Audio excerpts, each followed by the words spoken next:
pakinggan ang isang mensahe mula kay Althea Kate P. Agulto, mag-aaral mula sa pangkat White.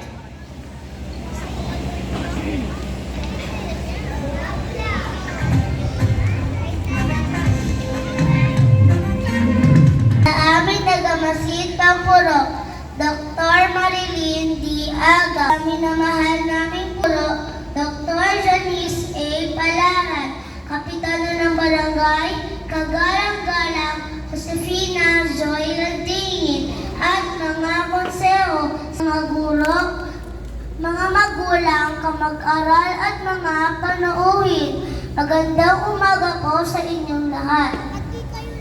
Ngayon araw, ipinagdiriwang natin ang aming unang hakbang sa tagumpay, ang moving up ceremony na kung saan sa kabila ng aming kamusmusan, narating namin ang tagumpay na ito.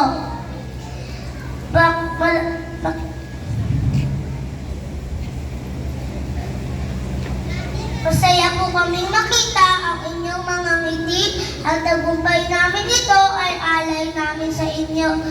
Aming mga guro na nagtuturo sa amin ng matyaga, lalo na sa amin mga magulang na walang sawang gumagabay.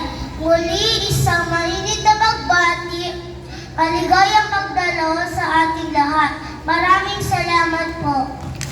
Thank you so much, Althea, sa iyong napakagandang mensahe.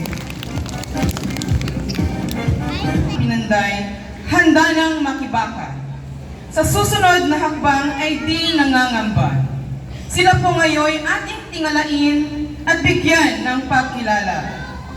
Ang pagpapakilala at pagpapatunay sa mga batang completers na gagampanan ng ating daluburo nagagampanan ng ating butihing punong guro, Ginang Janice A. Palaran, na susundan ng tibay ng completion sa pangunguna ng ating SES Dr. Marilyn Agaw. Let's give them a round of applause. Binalipat ni Sir Mark. RG yung screen.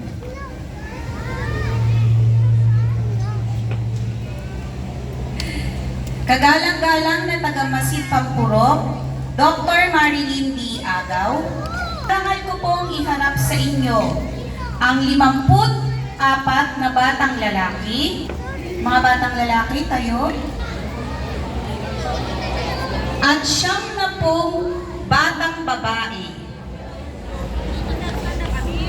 na may kabuuang bilang na 144 batang magsisipaghakbang sa paaralang elementarya ng Esteban Abada sa taong panuruan 2025-2020. Pinatutunayan ko po na kasiyasiyan nilang natupad ang lahat ng mga kinakailangan sa pagtatapos ng kurikulum pang-elementarya na itinakda ng Kagawaran ng Edukasyon para sa mga paaralang elementarya ng Republika ng Pilipinas.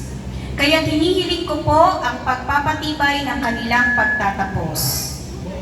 Bagay sa pagpapakilala at pagpapatunay ng inyong punong guro na si Dr. Janice A. Palaran, nakasiyang-siya ninyong natupad ang lahat ng mga kinakailangan para sa pagtatapos ng kurikulum pang-elementarya.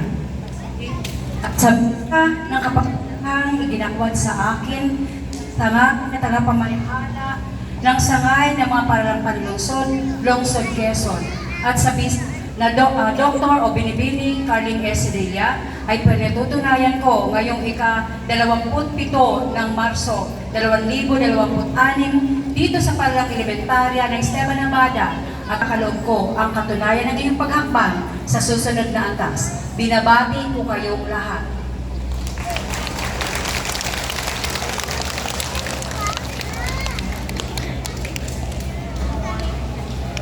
Bago dumako sa